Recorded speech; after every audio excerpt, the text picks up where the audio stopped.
Now this is a story all about how my life got turned upside no. It's about the time I accidentally ended up on the red carpet for the premiere of the, at the time, last ever Star Wars film. As well as being the time that I somehow managed to scare Ewan McGregor. Which was also an accident. More on that to come. I say accidentally ended up there, I didn't gate crash it. In the end I was weirdly supposed to be there, although that definitely wasn't the case when I left my East London abode on the 16th of May 2005 to check out a Star Wars event in the West End's Leicester Square. So this was my first year living in London and I had an old schoolmate from home visiting, Justin.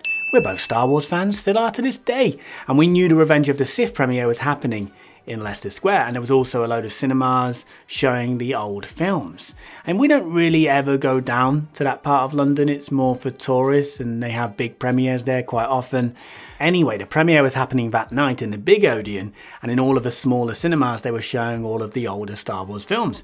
And we decided to go and see The Empire Strikes Back. And as much as it hurt me not to spend money exclusively on alcohol at the time, I was a student, it turned out to be a very good idea. And I told a short version of this story in a recent video and alluded to the fact that somewhere in a very dusty hard drive, I have photos, evidence of me being involved in this historic event. And I think about 3 of you asked me to try and find the photos. Well, 3 of you, I found them. Repeat, I found them. So let's go through some of them now and I'll tell you the story in all of its glory, which will end up with an apparently terrified Ewan McGregor.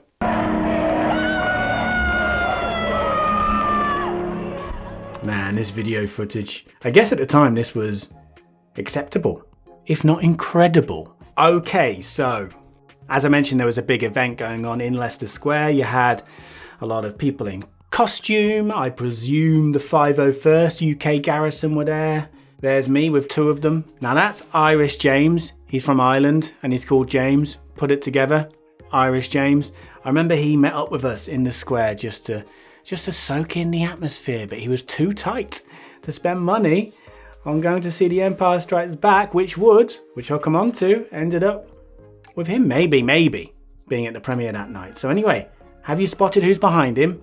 Sir Anthony of Daniels, he was there, and who knew that I would go on to kind of know him. So they also had an orchestra, I don't know if it was the London Symphony Orchestra, maybe it was.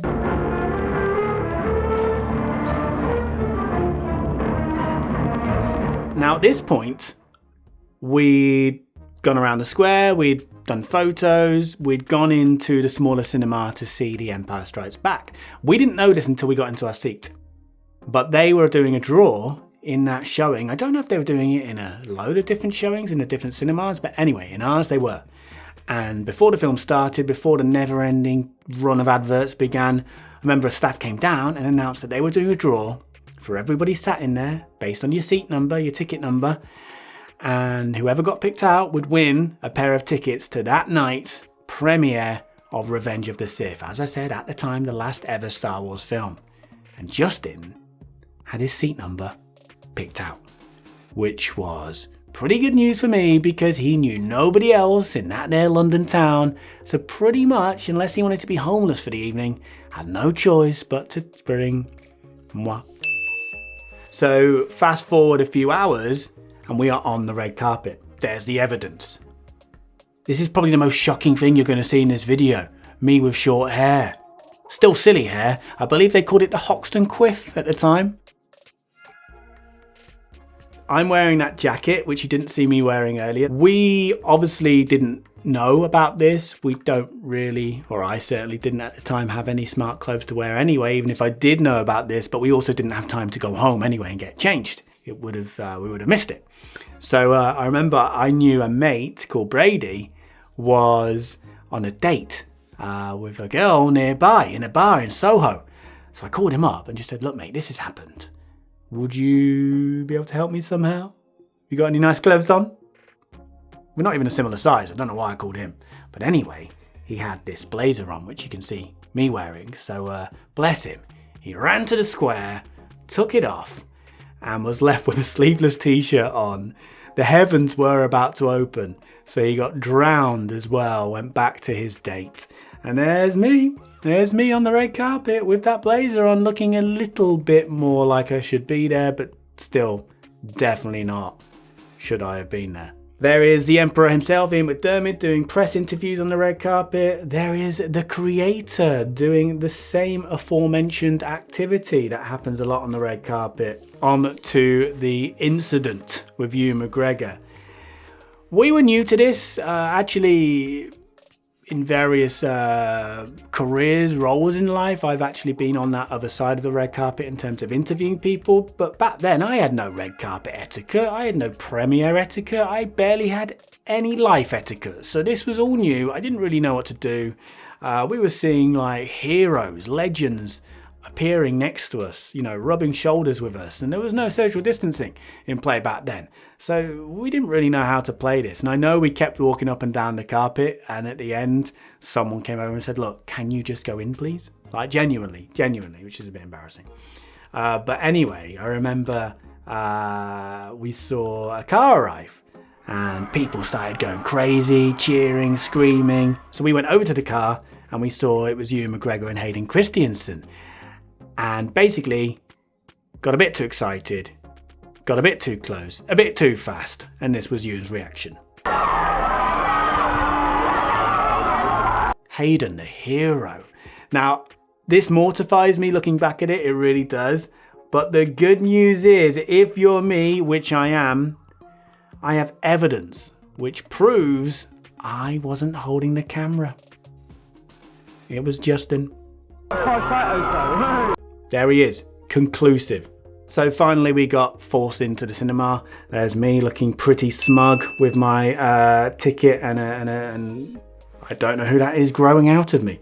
They were showing a stream to the red carpet outside with the 501st Garrison, Darth Vader leading them in. They all marched into the cinema where we were. Then, out of nowhere, the cast all appeared.